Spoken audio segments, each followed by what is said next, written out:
Hey, deserving listeners. Today's episode, we're going to talk about Jeffrey Dahmer and the Dark Tetrad. If you don't remember Jeffrey Dahmer, he was the fella who was caught, I believe in the 90s, of having been a serial killer. And although serial killers are often quite sensationalized in the news and focused on by us as a public, the particulars of the Dahmer case was particularly sensational to the news media because there's a lot of details about it that were particularly over the top. For example, he would eat his victims sometimes. He would have sex with, trigger warning everybody, this is going to have some rough details. He would have sex with the dead bodies. He also lured only men. He would go to gay bars and he would lure gay men back to his home. And a lot in it, although Jeffrey Dahmer was white, most of his victims were African-American fellas.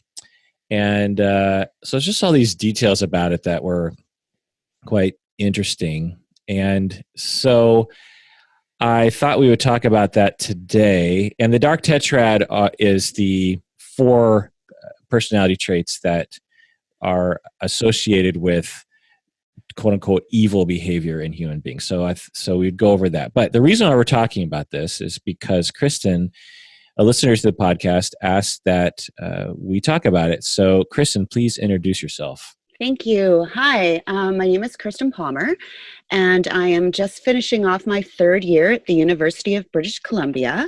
And the reason why Jeffrey Dahmer is a subject of conversation is not only am I a listener of the podcast for quite a long time now, which greatly helps supplement my studies. My personality class, we got to pick a person that we had to sort of write a psychobiography about. And I chose Jeffrey Dahmer not only because he is one of probably the most written about serial killers in history, but just due to the fascination how he differs himself, or he's different from others in his necrophilic and sadist, cannibalistic actions. And I thought of nobody better to discuss this with in helping me write a paper of you. So I'm really happy to be discussing him with you today. This is really exciting. Everyone else is picking people like Donald Trump. Exactly. They're picking people from fictitious characters from The Walking Dead or, anybody they want. And meanwhile, you're picking Jeffrey Dahmer, which might say something about you. I don't know. No, it is actually funny. And I was actually listening to your podcast earlier today that you did on Manson. And it was I could definitely fit into that group of people. Like you were talking about how everyone in front of the Mona Lisa, and sort of that's the same way they are with Manson. It's like the society has this fascination with serial killers. And I guess I would fall into that. But being that I'm a psychology major and I want to focus on personality disorders, I should have said that earlier.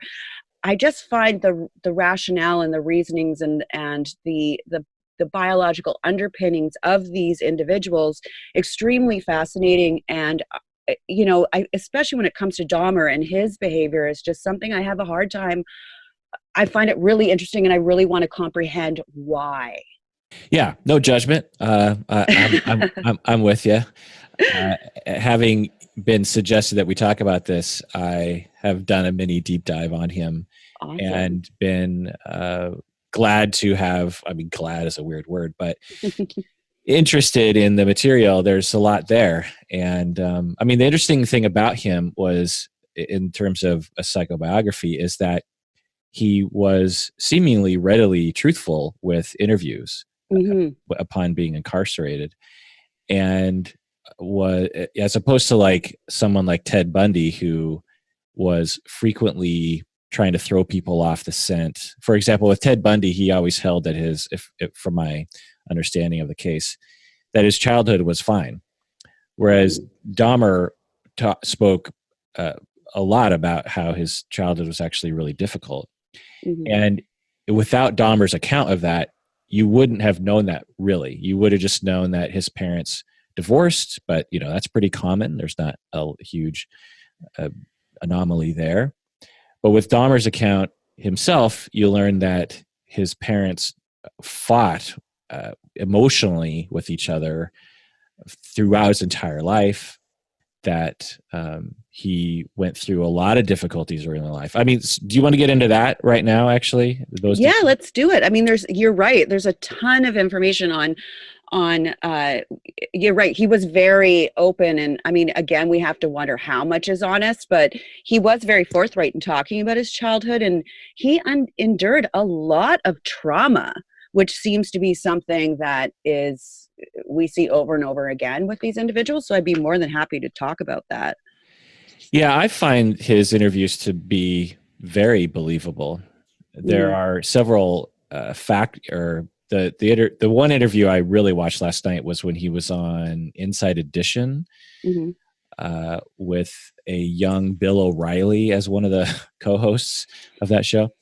And I found that the interview, I thought Jeffrey Dahmer was being as honest as he could.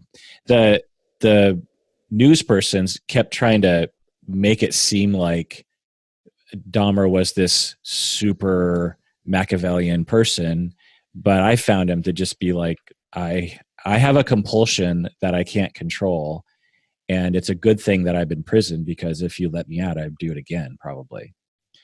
And that's something that you'll hear from people like this when they're being honest, because they have every reason to say that they wouldn't, right? They have a lot of reasons to say, no, I'm totally fine now, and I didn't even really do it. I mean, that's what Ted Bundy said. He said he didn't even do it for many, many years. So anyway, so let's get into his childhood. What do you know about his childhood? Well, what I do know is that, I mean, what I've looked at was about his mother. She actually suffered from depression. She, I know during when she was actually pregnant with Jeffrey, she suffered from some sort of dissociative states. Her doctor actually, I mean, there's so much to go into. Her doctor actually said that she was foaming at the mouth, and these different states that she would go into were definitely psychological, not physical, but then prescribed her with a large amount of medication in which she took while she was pregnant with Jeffrey, which you have to wonder if that, what effects that had. And then after his birth, both parents, or his father said that, or I think Jeffrey said that he felt that he was very unwanted by both parents. His father was very distant, while his mother was very neglectful, leaving him alone a lot of the time. So... Yeah, exactly. She was taking tranquilizers, morphine, barbiturates. These are powerful psychoactive substances that have known potential effects on developing fetuses, and it was known that she took these during her first trimester, which is the most sensitive to a developing child. So yeah, she also, not only was she depressed and having somatic issues, but she was so depressed that she was hospitalized. So that means she was suicidal and was a significant risk of killing herself. Exactly. So, people experience depression. They have postpartum depression. It's a very common thing. But to rise to the extreme level of being hospitalized, she must have been severely depressed, and likely was at least somewhat depressed, if not moderately depressed, throughout Jeffrey Dahmer's early childhood. And so what this means is that, and then the father was working and traveling a lot. And even when he was home, he was distant, like you say. And also when he was home, the parents fought all the time. So that's the early conditions under which Jeffrey Dahmer was developing. And to put this in attachment language, is you're 2 years old and you are, needing human interaction. And he doesn't have any siblings at this point, so he's just alone. Dad's gone. Mom is in the hospital or is in bed all the time. Because when you're depressed severely, and this was the reports of the mother, was she just wouldn't leave the bedroom. She would just stay in bed all day and sleep. And if she's on all these medications, it might have drained her energy as well. And from what I know, there was no support, no extended family, no social worker coming to the house, no family therapist, nothing at all. And so you're there, you're 1 year old, you're 2 year old, you're 3 year old, and there's no one to interact with. There's no one to reflect your emotions. There's no one to reach out to. There's no one to hold you. There's no one to laugh with you. You're just neglected, alone, scared, left to your own devices, angry, resentful, unbridled emotion, no way to soothe yourself. This is the attachment experience of people like this. And a lot of these serial killers have these kinds of backgrounds, like Charlie Manson and that kind of thing. Other things from their childhood, from his childhood, that I found in a report was that there was no reported physical abuse or sexual abuse, because they often thought, well, he must have been sexually abused, right? But here's the thing, here's my overall thesis upon doing a little deep dive on him, is that people often see these sorts of people as having some kind of inherent thing wrong with them, like they were born this way, or, the quote unquote sociopath. It's like they're this other species of creature that emerges from the genetic pool and wreaks havoc on our society. And there's nothing that could have been done. Obviously, there are people who don't hold that exact paradigm, but that's often what's believed. But from my opinion, and there's no way to know because we would have to experiment on humans to discover this, but from my estimation, he went through significant attachment disruptions, massive attachment injuries, and lack of attention, love and attunement as a child. And then he went through all these physical problems. So he was frequently sick. He had a lot of infections, ear infections and other kinds of infections. So he was in a lot of pain. And then he went through a lot of treatments. And then he also had a hernia when he was 3 years old, and he had to have surgery. And so they had to cut into him, and he had to go to the hospital. Imagine that, you're 3 years old. I mean, I'm 48 years old. If I had to have surgery for hernia, I would be terrified. If I'm 3 years old, I just can't imagine, especially without the attunement from his parents, without any trust that other people love him and care for him, being thrown into a hospital, put under the knife. And then, when you have hernia surgery, you have to stay in the hospital for a while. It's very painful. And he was very much aware of that. And he worried about his penis being cut off because he wasn't really quite sure what they were going to do to him. They didn't understand what they had done to him. I'm actually really glad you brought that up, the whole hospital situation. I don't think there's time to get into this, but I'm sort of attaching his early experiences in the hospital, not only with attachment theory, but then again to Freud, which is a whole next level of discussion. But there's a lot of talk about his time in the hospital, and that he had actually spoken to his mother. I think he just said this, they thought he'd cut off his penis. I mean, and there was other instances at the hospital where he had a lot of manipulation around his buttocks and his anal area, which was extraordinarily painful.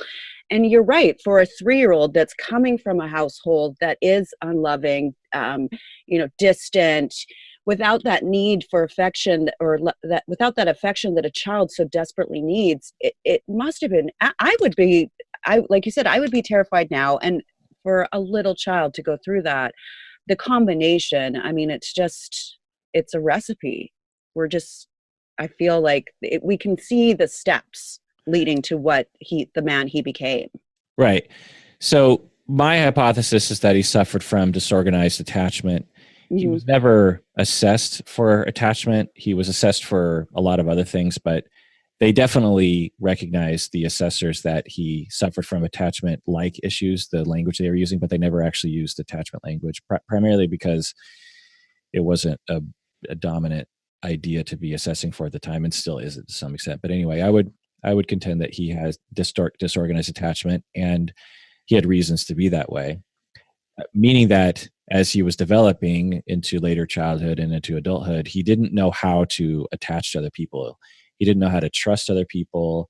He didn't know how to trust himself. He didn't like himself. That was another thing that he expressed, and I believe that he deeply hated himself and had always hated himself. And so difficulty relating to other people, difficulty understanding social cues.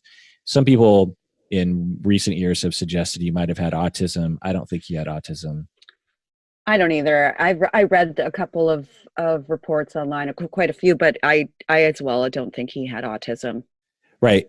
To me, it's much more salient or convincing that he had disorganized attachment. And a lot of people will say, like, well, isn't that autism? It's like, no, autism is a very different sort of condition. It's genetic. It's much more biological. And there's enough reasons to point us in the direction of the disorganized attachment theory hypothesis than autism. Plus, he was assessed by at least a dozen different mental health people at the time, and none of them suggested autism at all. So I don't know. And he also doesn't present as, he presents as someone who is very sad, and he presents as someone who doesn't relate well to other people, but that doesn't mean someone has autism. Anyway. So then he grows up, and he has all this baggage with him: disorganized attachment, mistrust of others, hatred of himself, resentment of other people. Match that up with his trauma upon being cut open, invaded and prodded and looked at from a very early age, and completely left to his own devices. I've been with kids who have been through stuff like this, even in good parents, with good parents, and the kids always retain some level of trauma from that. There's always some ripple effect in their personality later.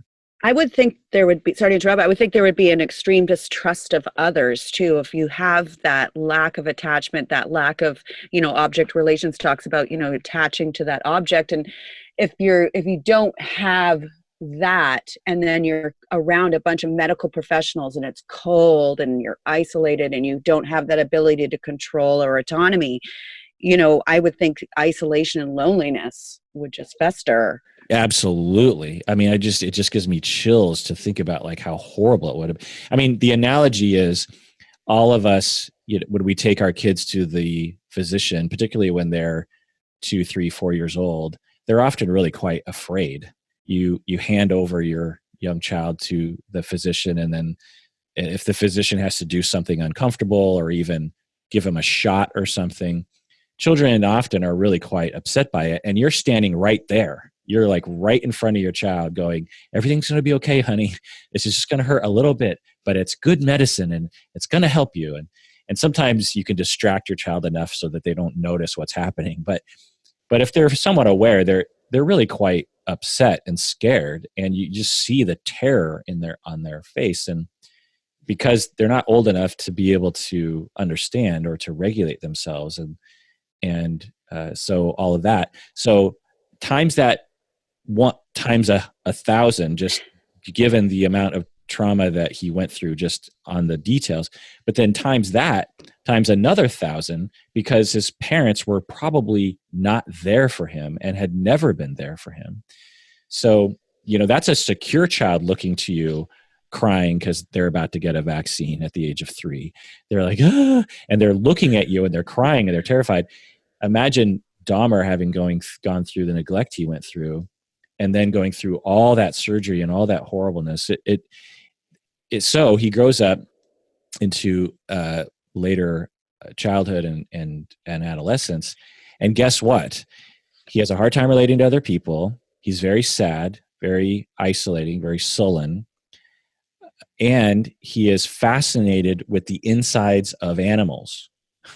Right. He finds dead animals around in the neighborhood and brings them back home and likes to look into their insides. Now, wasn't it his father who actually started introducing him to the whole biology and the underpinnings? That's something I read, that it's actually his father had something to do with that. Interesting. Yeah, there's some interesting transference issues in terms of that. I didn't read that Mm. one, but that would make some sense. But he was also really fascinated with chemistry, which his dad Yes. was a chemist, and so, or a professor of chemistry, right?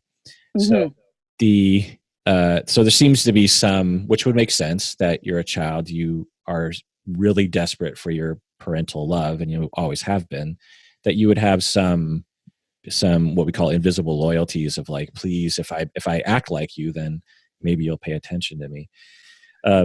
But so it makes sense to me that when we look at his later behavior, that he was interested in the viscera, the guts and the insides of these animals, because in a similar way that when we are sexually abused, we will sometimes abuse sexually, or we will be attracted to abusers. Part of this is because we're returning to the source of our trauma as a way of trying to gain power over it.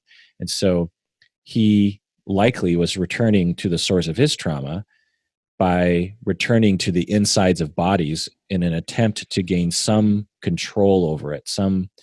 It's sort of like the analogy that all of us, I think, can relate to.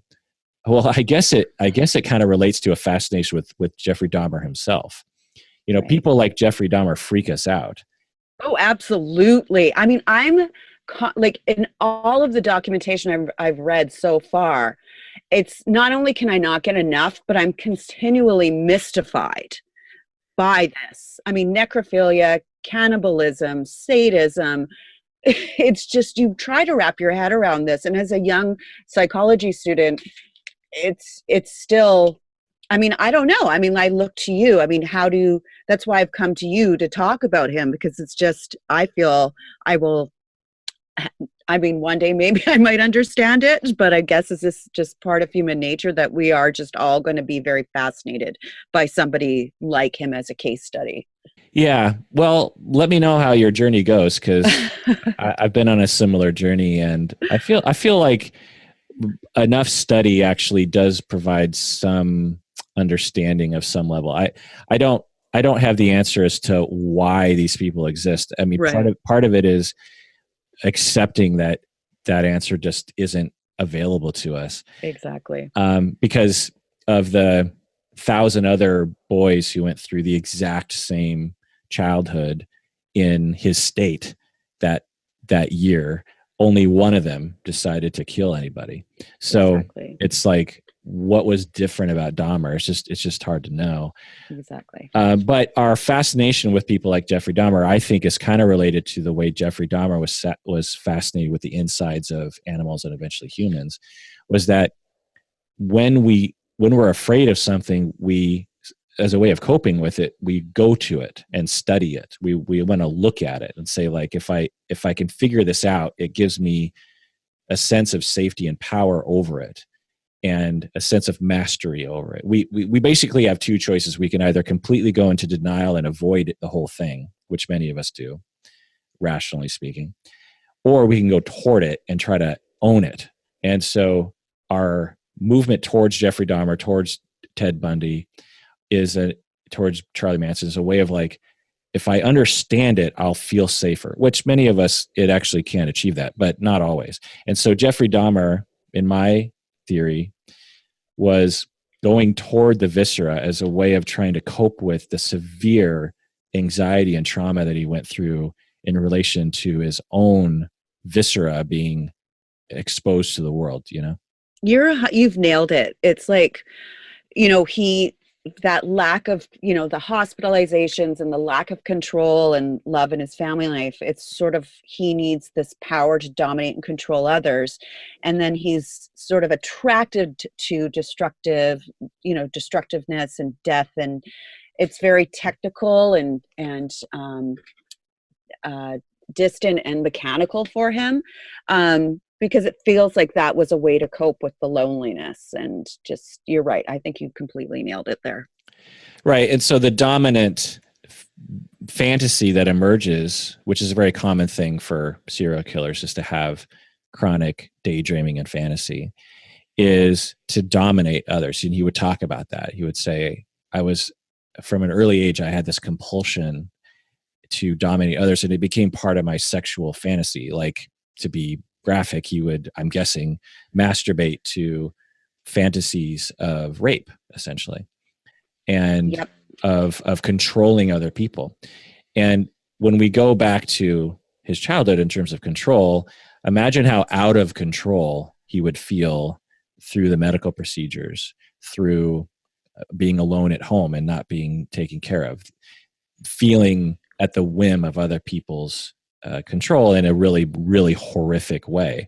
You could say that just in the one instance of him having surgery on him, that as his 3-year-old brain interpreted it as him essentially being physically raped by all these medical people. I mean, 3-year-olds don't have the ability to understand what's happening to them, and the 3-year-old wouldn't have said that, I'm being raped, but the vibe, I'm guessing, would have been the same.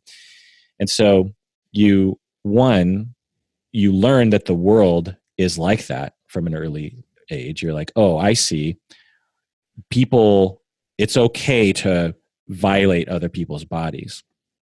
It's okay to not care about how they feel. That's how the world works. That's my working model in terms of Bowlby's attachment theory working model.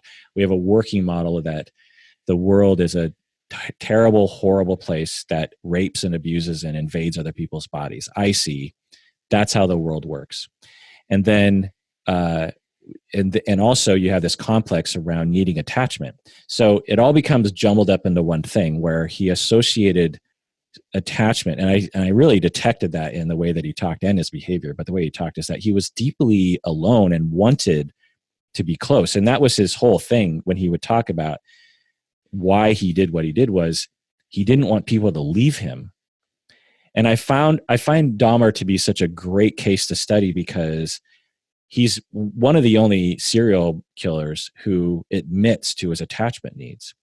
Ted Bundy does this too a little bit, but you have to sort of read between the lines in terms of his account of his early relationships with women, and because he did have girlfriends, when he was in college age in his 20s, and how devastated he was when he was dumped. But Dahmer is just out in the open. He would, I just couldn't handle being alone, and I wanted these people to be with me. Now, when we look at his behavior, it's like, what? You killed them, you kept their body parts, you ate them, you brought them with you to work. He brought one of the heads to work with him. Oh, I read anybody that's interested, there's a plethora of online and some really, really good psychoanalytic or psychological evaluations of it. In one of the reports, he used to draw little penises on the bodies before engaging in sex with them. This is after they're dead. It's quite graphic, but again, yeah. Yeah, the analogy that I think, I don't know if people can relate to, is when very few of us would actually go this far in our mind, but if I could maybe hopefully relate it, I'm trying to help people relate to Dahmer on some level, is that when we are alone and we feel alone, think of you're not in a romantic relationship. So listeners out there, think of a time when you didn't have a romantic relationship and your friends weren't particularly close to you and you just felt alone. I think most of us can relate to the idea of a fantasy of, if I could just get someone to stay with me for a while, I could convince them that I'm lovable. I could show them that I'm worthy of love and loyalty and attachment. If I could just get someone past date 2 or 3, I could really show them that I'm worthy of love. I think a lot of people can relate to that, right? Well, one of the things that I read from Jeffrey Dahmer's statements is that he does speak about being extremely disappointed in love, being worried that he was unlovable, his sex life was unsatisfactory. And so these overwhelming feelings of loneliness and need for companionship was so strong, and the envy of others. So therefore, he chose these dead bodies was sort of like this fantasy or this entity that wouldn't reject him. Exactly. And when you have disorganized attachment, when you're pushed up against the wall and you're like, no one will ever love me, I don't know how to relate to people. It's never going to work.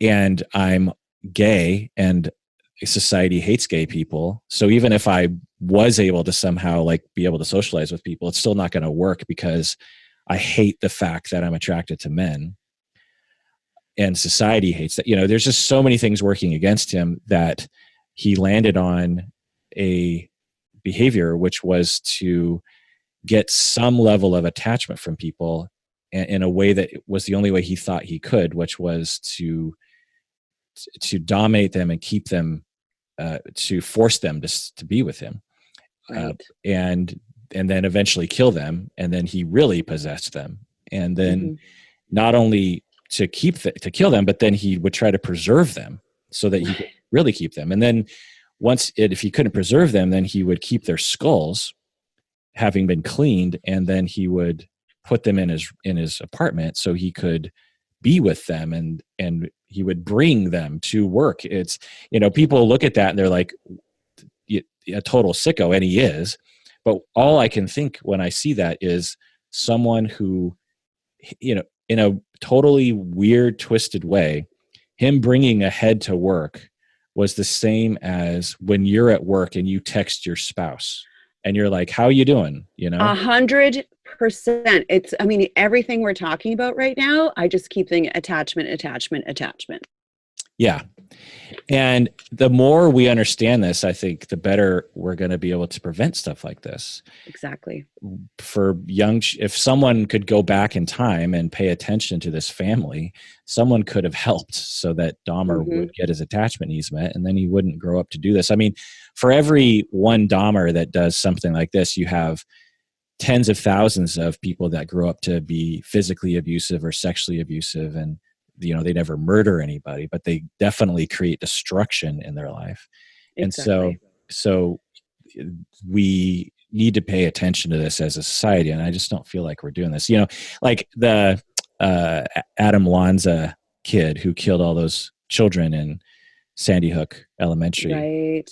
Very similar situation. Now, I think he did have autism, but that's secondary to the fact that he was alone and isolated and neglected, and without any support. The family didn't have any support. And I always just return to this idea of just like, if we just had more tax dollars and a program to reach out to these families with social workers, with programs, with activities, some kind of get the kid out of the house and have some fun, I think we could prevent some of these cases from happening. I don't know if you're going to be writing about that in your. I kind of have to keep it more like without sort of any suggestion, just more about his life and growing up and everything that we're talking about. And this is fantastic. But I totally agree with you. And this can go, this conversation could go in 1,000 different directions. If you look at not only recognizing the factors that lead these young boys to, and it's not, unfortunately, it appears to be the majority of just males. We could also take it in a totally different direction, talk about the construction of masculinity and how not only is there isolation and the lack of attachment, but then the social constructions of what it means to be a man, constantly bombarding these young boys as well. So there's a ton of factors in all of this. Yeah. Well, let's take a break, and when we get back, let's continue that talk. What do you say? Sounds good.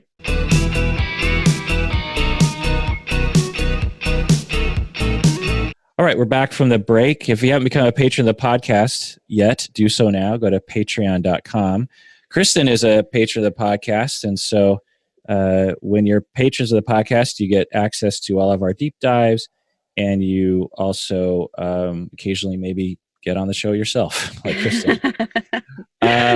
So, yeah, the question about gender is interesting because the vast majority of these kinds of serial killers are men. There are certainly women who will do this as well, but they're much less frequent, like much, much less frequent. And so the question is why is that? And one very strong hypothesis factor that you pointed out is socialization. Men are socialized to dominate, to externalize their problems, to not reach out for help, to isolate, to be sexually strong, so to speak. And so that obviously is a factor, whereas girls are socialized to be submissive, to be relationally oriented, to maybe ask for help in situations like that. Also, boys are parented differently. Their boys' attachment needs are tended to differently, and to some extent less so, because we think of boys as being more emotionally independent when they are not. And so there's all that. But the other thing is there's some people arguing for genetic and evolutionary ideas, which are difficult to measure, but I think, are discussable, shall we say, in that testosterone is associated with certain behaviors, which, of course could be a factor. There's also sexual differences, sexual preference, or sexual behavioral differences between men and women when we look at large groups of people. It's hard to know it's hard to know how much of that is socialized and how much of that is quote unquote genetic. But some people are saying that men have a greater likelihood of being interested in short-term relationships, and because they can procreate and move on in life. And there's all sorts of political problems with that argument. But you mean the whole investment about a woman? She's got the 9 months to invest, and the men can basically inseminate as many women as they want. Right, exactly. That whole theory, which is technically true, but at the same time, I feel like it's reaching a little bit when we want to talk about the construction of, masculinity, or why men do what they do, especially as it pertains to a case like Dahmer, or, that great podcast you did on Elliot Rodger. Yeah, I feel the connection there is a little weak, but I mean, it's possible. It's just hard to know. It is possible. And it's a politically recursive process in that as we create a story that this is true, then we continue to perpetuate that story and socialize people to live that story. Exactly. And then that confirms our story that men are this way and women are that way. And so it doesn't lend itself to empirical observation. And again, we would have to experiment. We'd have to raise hundreds of little babies in one set of environment and hundreds of other babies in another set of environment, and see if there's difference between men and women. And we're just never going to be able to do that. So, or at least in our lifetime. And so, well, we fortunately have ethics. So. Yeah. I mean, maybe one day we'll have AI that can do that, but even then it's like, well, you're torturing these little sentient AI creatures. But the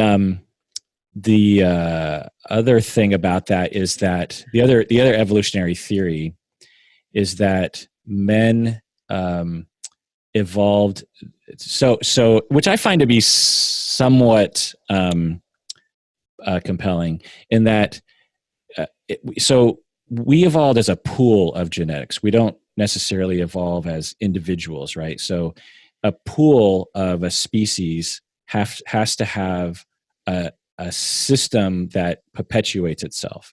So, for example, if your genetic pool has some homosexuals in it, that's okay as long as it's not too many. And there might be some advantage to having a percentage of homosexuals in any genetic pool, because homosexual people provide some evolutionary advantage to the pool, to the tribe. Right. And so that's why we see consistent variations. So there's always a percentage of people who have ADHD, and there's always a percentage of people who blah, blah, blah, so so if we look at a pool, because being homosexual is the direct opposite of evolutionary advantage, because you're not procreating, you're not having sex with the opposite sex.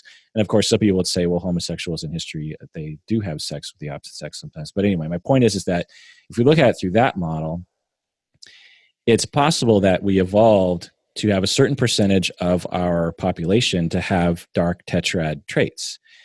And the quote unquote advantage to that is that those individuals are much more likely to procreate very quickly, because they're extremely manipulative and narcissistic, and they don't take the time to develop relationships. They might even have sadistic qualities where they just want to take, they're selfish and they act quickly.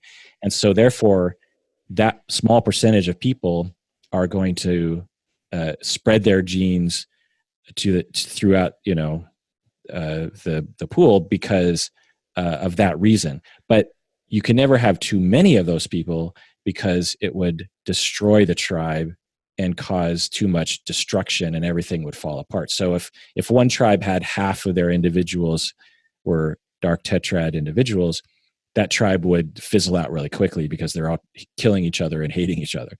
But if you have 1% or 0.5% of your population as these people, then it'll tend to stick around in the population because it's limited, and there is somewhat of a procreation advantage to that popping up in the population.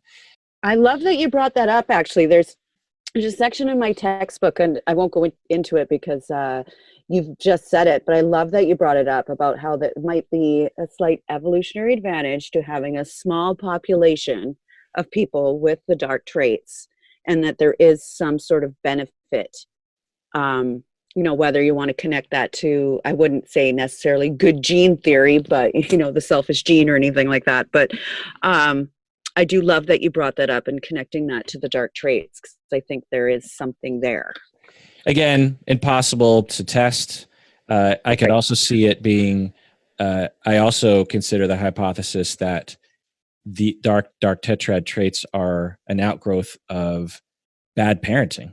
And we, in the past, when we had less isolation and you were much more likely to be closer to your parents at all times in your tribe, that there's a possibility that 100,000 years ago, there wasn't a single individual on the planet who had traits like Jeffrey Dahmer, because we were more natural and more within our natural environment and much less likely to exhibit that sort of thing. So I could see that being true too. It's sort of like saying, we evolved to smoke cigarettes and develop lung cancer. That's we evolved for a certain percentage of people to smoke cigarettes and develop lung cancer. Obviously, be like, well, that doesn't make any sense.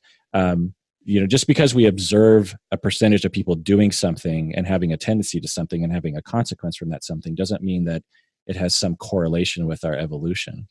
Right. It could just be an outgrowth of like the way our society is, the way that it is today.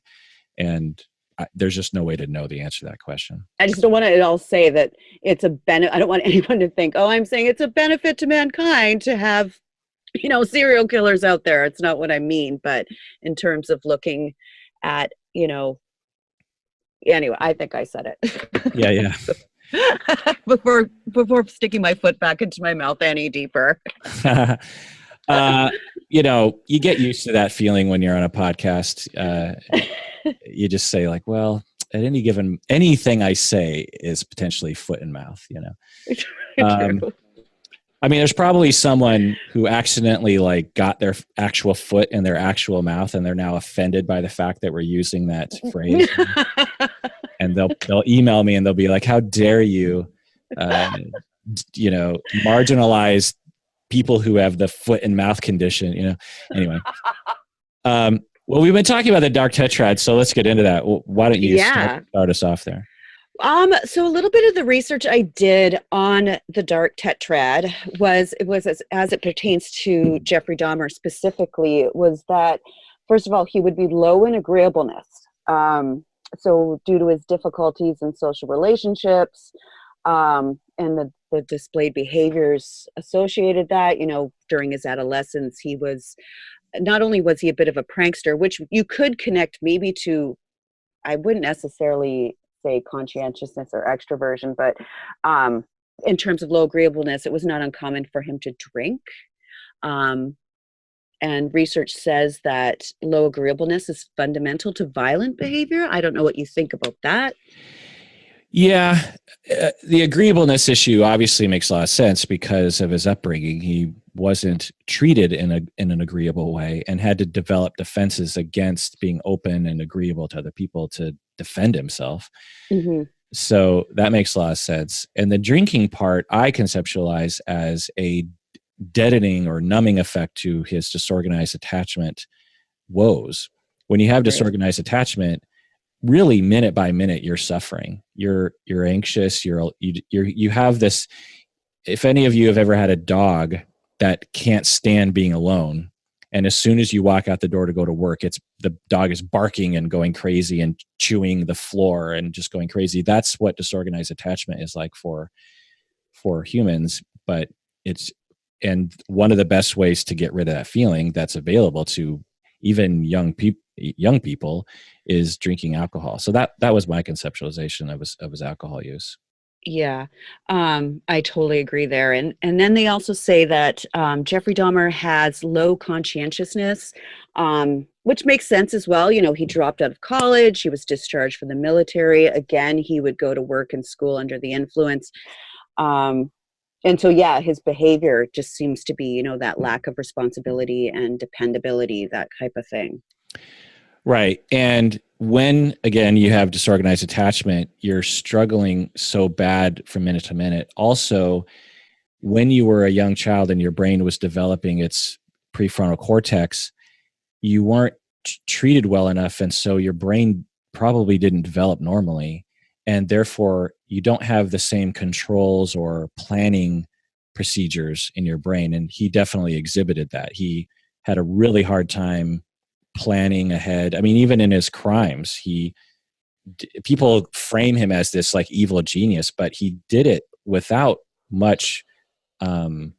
He didn't hide it much. Like it's actually weird that he got away with it for so long. Oh my gosh, I know. I mean, that's really, I mean, the fact that not only was he targeting a community that is already oppressed, but there's reports of he held a young man sort of hostage. I'm not going to get into the gruesome things that he did to this young man, but the police actually came over to his house. I mean, this was the young man had run away and the cops came over and he was He was 14. He wasn't a young man. He was 14 years old.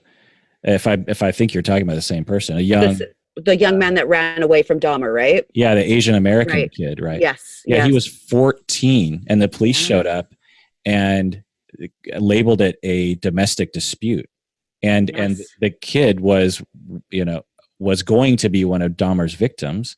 Comes running out of his apartment naked, bleeding, saying that. But the police show up, and I mean, who knows what happened? We're not there, but. I think they're like, oh, these two gay people, and they just walk away. It was an Asian immigrant, and it probably was like, oh, it's just this dirty Asian immigrant. I don't know. It's just speculation, but racism definitely played a part in not only, I don't want to say that Jeffrey was racist, but I mean, in terms of his selection, there was definitely a motive there. And then of course, on the part of the police, it was a perfect cover. Yeah, I mean, just a little comment again on the speculate, because he did primarily target people of color and then more specifically African Americans. Is when they asked him about that, there's were you racist? Were you trying to kill black people? Is that the whole thing? And he said that he was only looking for people who he could get to dominate. He said he was looking for good-looking young men, and. Maybe he had a thing for black people or people of color. I don't know. But I find it much more likely that what he said is true, that he was looking for people who he could manipulate. And I think he must have thought he could manipulate people of color more easily because he's white, and maybe he thought, and maybe it's even true somehow, that he would be more trusted by people of color or something, or I don't know. Yeah, it's hard to speculate. And yeah. But I don't think from the evidence that he had some kind of thing like, I'm going to kill all the black people in this town or something, I don't. No, I agree with you there. I think it was just a lot of it was, there was racism is already prevalent. There's already these stereotypes. It was more of a convenience. That's the way I feel about it. But yeah. Because he needed and he apparently didn't care if they were not white. And so anyway, but yeah, getting back to what we were saying before, he was pretty bad planner, and it's pretty amazing that he got away with it for so long. I mean, there were so many people in his apartment building who would say they would smell funny things. They would hear sawing in the middle of the night.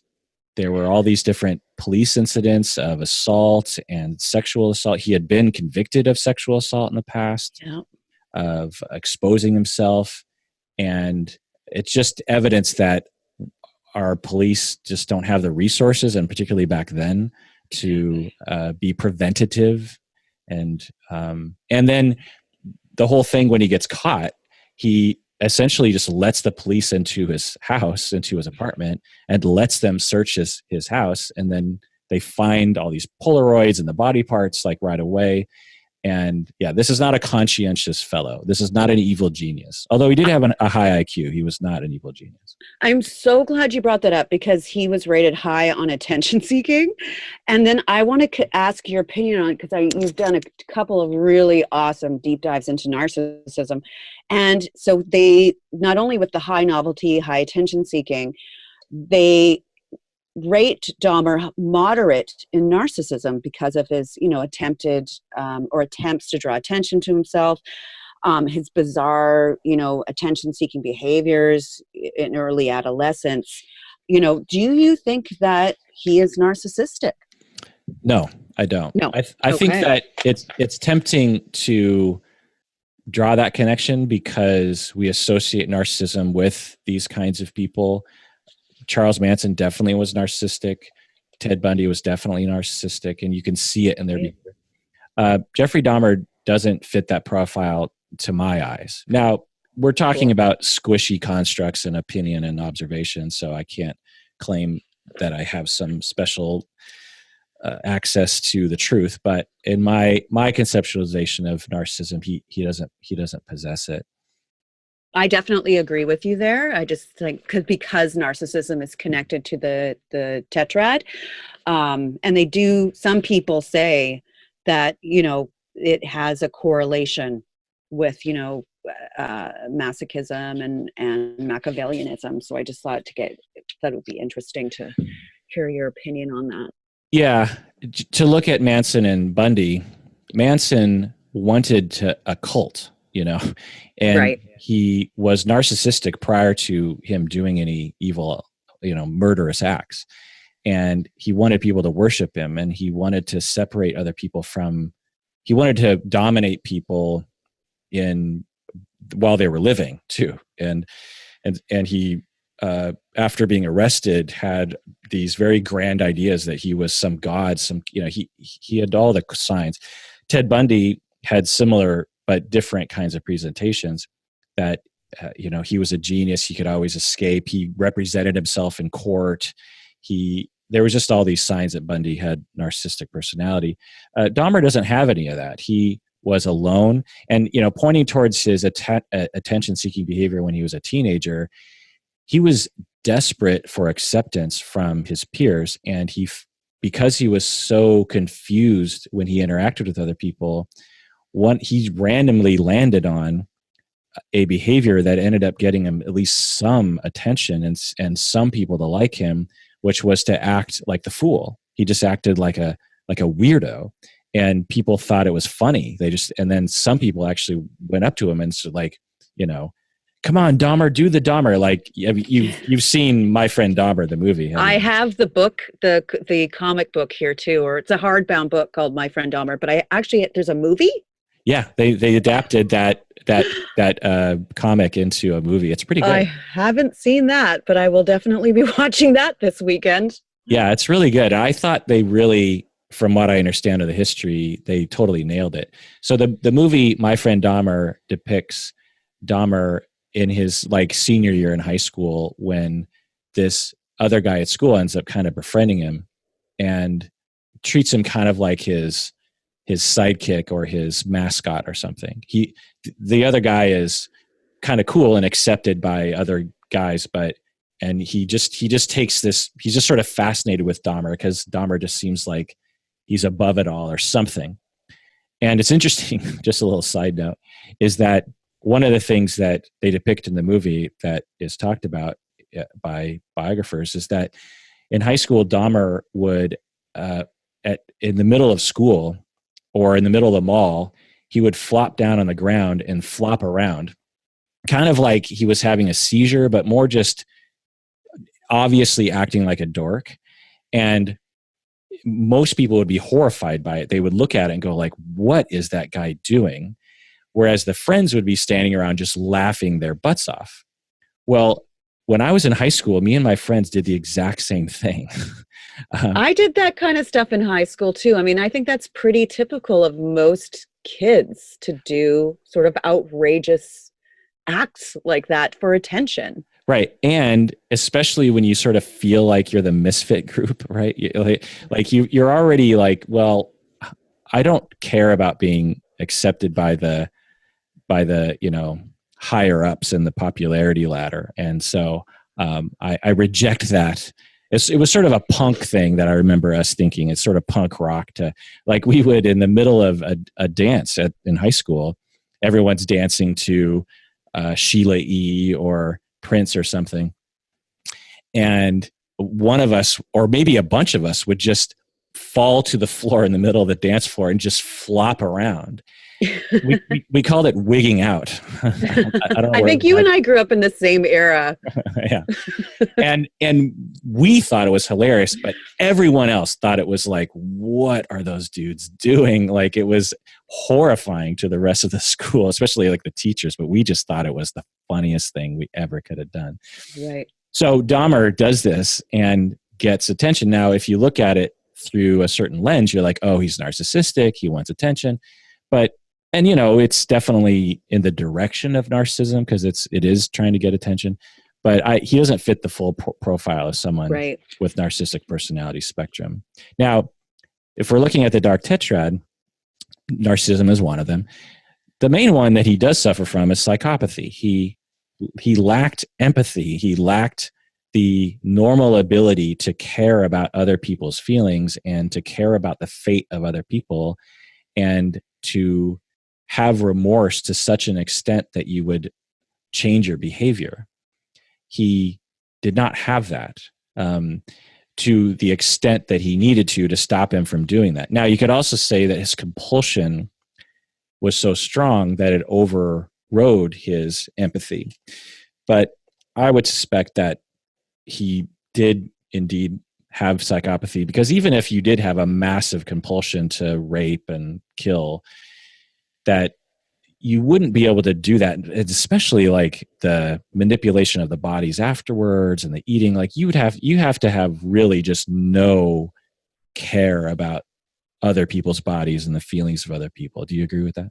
100%. There's none of this respect. It feels like there's a very lack of respect for. I used to actually be a funeral director for years. And one of the things with the deceased is there's this, you still recognize the autonomy of the body and that they are still an entity and a human being, even though their soul is left. And I think that's just a general of most human beings, is that you recognize that that person is still a person, regardless whether that their soul is gone. And he lacked that completely. Wait. You were a funeral director? I was a funeral director and embalmer for 10 years. Oh my goodness. Yeah, I loved it actually. It was really fun. Yeah, I've talked with someone else who same, and I'm fascinated because and I've talked about this in the podcast before. I think about death every day. I think about the fact we're all headed there. Yep. At some point it's going to happen, and I don't necessarily like the fact that we're headed there, but I accept it. Yeah. And so I'm interested in your experience on that, but to keep it, I guess, relevant to this conversation, does your history have anything to do with your interest in this topic, or does it inform you in this topic at all? I don't know. I think I've always been a little bit more fascinated with things that maybe other people aren't. I mean, when I tell people I'm a funeral director, I get the same reaction that you just had. It's a field of fascination and excitement for people and interest in, ooh, was it like? People always want to know about the bodies or the weird things I've seen, or, how hard of a job it was. So I don't know, for me, just it felt very natural. I got into it when I was just turning 30. I don't know if you remember the TV show 6 Feet Under. Yeah. Oh, great show. And it sounds sort of flighty to say I got into a career based on a TV show, but I just felt that the show represented it quite well. And so I did my research, and I just loved being able to connect with the families and help them through that time. But then at the same time, you feel a bit like a mad scientist, and you're working behind the scenes with chemicals, and you see people at all different ranges of decomp, and to be able to turn them into something that was viewable. But as it relates to Dahmer, I mean, yeah, I've always been fascinated with death and dying, and at the biological side, what happens to us after we go is, can be pretty grotesque. But I mean, I was always right in there as close as I could get to see the different changes that we go through. Are you going to write about that in your paper? I can't get into what my personal experiences. I have to keep it on Dahmer, but I have actually been keeping notes for the last few years, and maybe one day might write maybe a memoir about my experiences as a funeral director, and then going back to school to study psychology. Yeah, that's interesting. I mean, to me, the interest I have isn't so much in the gory details. It's the effect it had on your understanding of life itself and the understanding of the meaning of life. It's the same fascination I have with people who work in hospice and that kind of thing. It's being so close to the reality of death is, I find, just so meaningful to me. It's less of an interest and more of I'm jealous of the wisdoms that you pulled away from those experiences. I definitely, before becoming a funeral director, I was 100% a lot more fearful of death. And in the 10 years that I worked in the industry, I've become very accepting of my place. I mean, obviously, I think about death all the time, and I don't want to die either. But I just being around it for that long, I'm okay with it. And actually, while I was a funeral director, I actually suffered with my mother's death, and it helped me deal with her passing in a very healthy way. I think if I hadn't, just for me personally, if I hadn't been around or in the industry, I probably would have suffered from a lot more complicated grief than I did. Wow, fascinating. So, okay, we've gone over 2 of the 4, which is narcissism and psychopathy. Let's get to Machiavellianism. Yes. Named after Niccolo Machiavelli, who wrote about politics in Italy, I believe.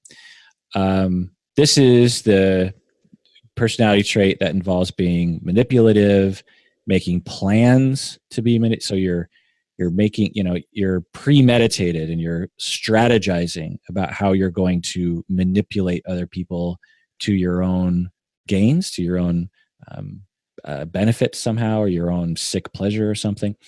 What do you think about that in relation to Jeffrey Dahmer?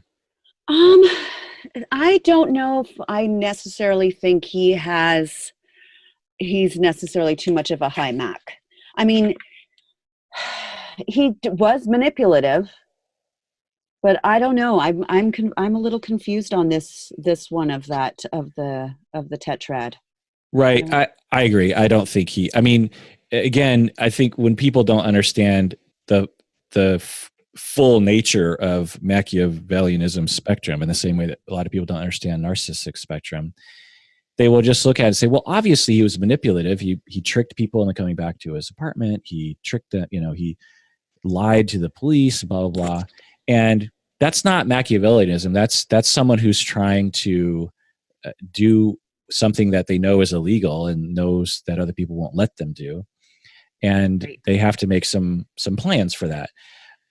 Whereas someone like Bundy and Manson had much more of it, in that their plans, both of them, were quite elaborate, particularly Manson. And they thought about things way in advance. They had, like with Manson, he had to coordinate many, many people.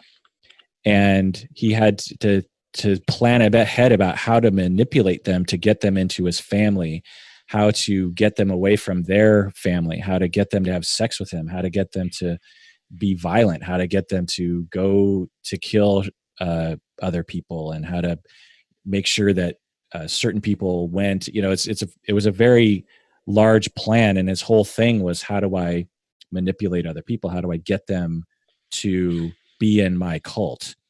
That's much more Machiavellianism and much more obvious Machiavellianism than what Dahmer presented. So yeah, I agree. So absolutely, because Dahmer was much more impulsive, right, and that it's kind of the opposite. Right.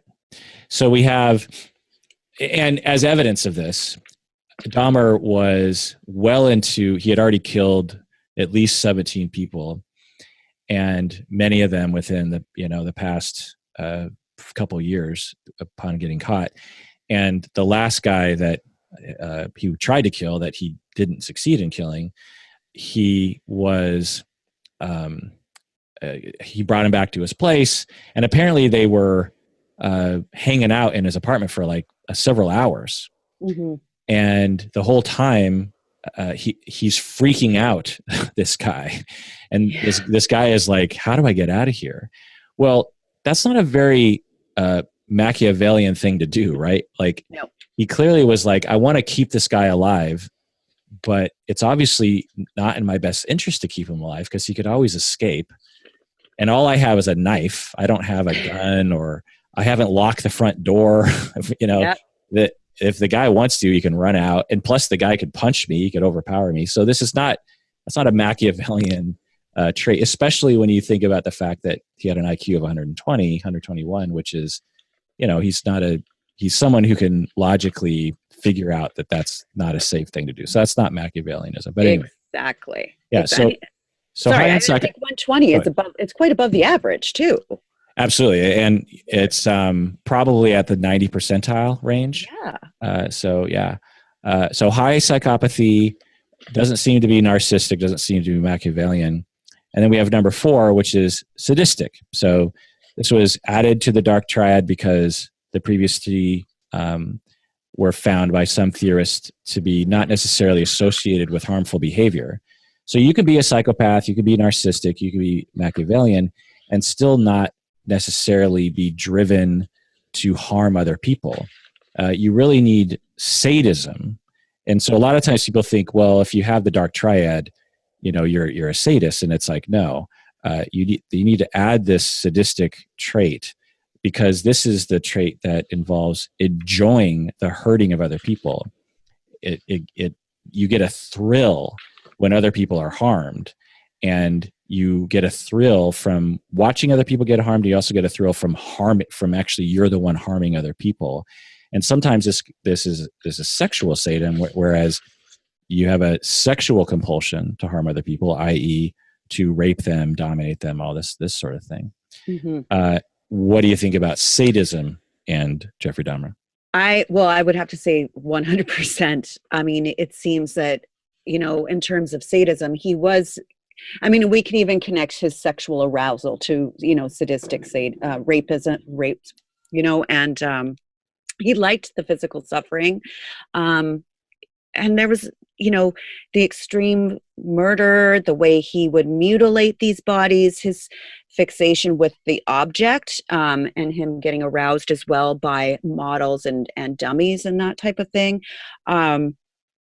He seemed to really like that enjoyment of the power and control of sort of like consuming the body, consuming the other, consuming a person, and making them feel or he would degrade them even after they had died.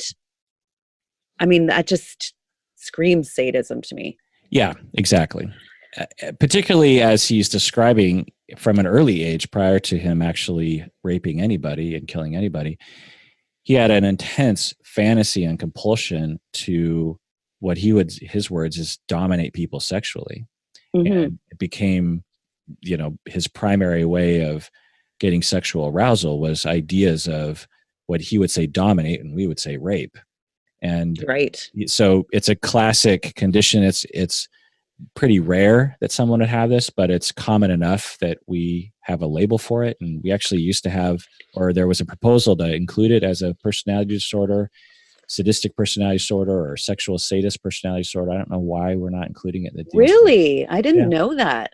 It makes total sense because antisocial does not encapsulate this condition. No, it doesn't. But it often is associated with it, and I think wrongfully so, because most antisocial people would never do anything like this. So sexual sadism, and the other thing is you can actually have sexual sadism or sadism and not have psychopathy, interestingly. Right. No, that's right. Yeah, you can have a compulsion to rape, a compulsion to kill, a enjoyment of watching, people being harmed, but actually feel bad about it and not actually want to act on it because you actually do care about other human beings. And so that's why they call it the Dark Tetrad, because although these are 4 related personality traits that are correlated often, they're not always in every individual. You have to tease them out, Right. So yeah, well, I'm glad we're in agreement about the Dark Tetrad. That's a good feeling. Yes. And this has been amazing. I've learned so much, and wow. I just don't even know what to say. Do you have any other questions at the end? At the moment, actually, I don't. We've kind of nailed every single question that I had. I mean, if I wish I'd come up with more. So you're in a master's program, a doctoral program at UBC? I'm actually finishing up my undergrad. Okay. So after the funeral directing for 10 years, I had a lot of families coming up to me and wanting counsel. And as a funeral director, it's illegal. You can't provide counsel.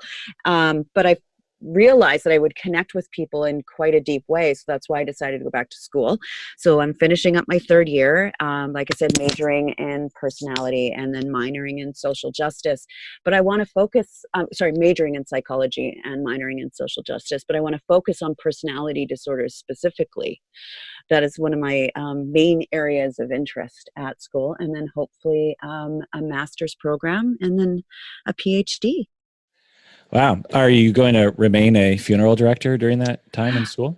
I actually have stopped funeral directing, so I haven't done that since I've been in school. It's quite a lot to be in school full-time and work, so I've been fortunate enough to sort of take time off and just focus on my studies. And being a mature student, I find that I have to not necessarily work twice as hard as everybody else, but it takes me a little longer, not necessarily longer, to retain any of the information. I'm quite, I think I'm very smart, but, there can be a few challenges in terms of physical exhaustion. I can't be up until 11 o'clock at night studying like most kids. So. Yeah, totally. Right. What do you plan on doing after you graduate? Career-wise? Ideally, I used to want to go into counseling, but ideally now what I would like to do is maybe teach. It's one of the great things about being a mature student is I'm at the same age of all the teachers. So I tend to bond with them quite closely. And so I've been given a lot of really, really amazing opportunities, like a potential TA position for next term. And I do a guest lecture over at another local college every semester on personality disorders. So because of these opportunities, I'm actually looking to maybe become a professor.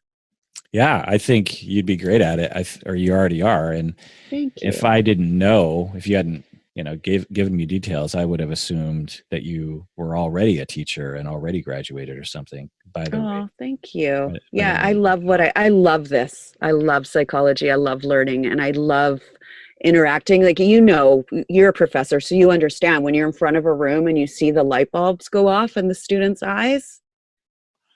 Yeah. It's incredible. That literally happened on Wednesday. I was talking to my students, and one of the lights in the classroom suddenly decided to turn on. It wasn't working. And it turned on right above someone's head. And I made a joke and I said, "Oh, you must have just had an idea." And they were like, "Well, actually, I did just have I love that. I love that. Yeah.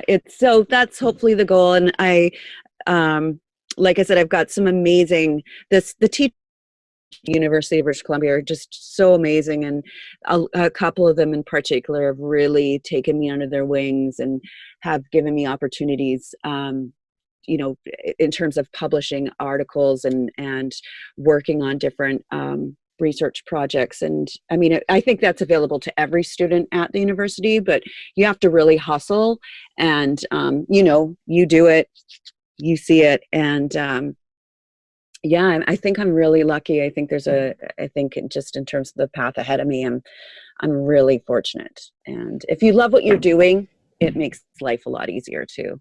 Yeah. Tell me about it. And I'm so glad that you're focusing on personality disorders, because as I often talk about, it's to some extent becoming a lost art in our profession, which is just really silly to me. The combination of attachment and personality is so powerful to clinical work and to my personal life that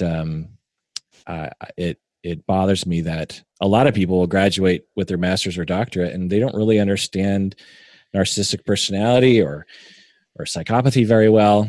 And I just think that it's great that you're going to become a professor and you'll inspire other people to focus on personality, which is great. Thank you. Yeah, I have a teacher that I just love. His name's Dr. David King, and this is the class that I'm writing the paper for. And I've always wanted to focus on personality disorders. As you just said, it's very close to my heart as well. Mental disorders run in my family, so I have a few people as well as friends who have personality disorders, and they're not focused on nearly enough. And that whole spectrum of, because there's a lot of gray area there, and there can be, somebody may not just be 100% borderline. So I think there's a lot of work and research that still needs to be done. And on all of the 10, I find that a lot of focus also is just on psychopathy and borderline, and not enough on schizotypal or narcissistic. So there's work that needs to be done there. And so yeah, I mean, I would love to teach perhaps a class on personality or personality disorders, as well as focusing on how socialization and gender and attachment, how all that contributes. I mean, just what I've seen and witnessed in my own life from the people around me, and again, from what I've learned, it's just an area of psychology that needs a lot more focus. Well, it's been great to talk with you, Kristen. Thank you. I never know how these things are going to go, but I was delightfully surprised at how fun and interesting a conversation this was. Thank you so much. I'm very excited. Thank you so much. This was an absolute thrill. I listen to your podcast all the time. I have a lot of friends that listen to it. So you will always have a dedicated listener here. And honestly, for any students out there listening, supplement your homework with this podcast. It has definitely kept me at a 4.0. Well, that does it for that episode of Psychology in Seattle. Thanks for joining us out there. Please take care of yourself. Why should people take care of themselves, Kristen? Well, just to have a happy life. Yeah. Yeah.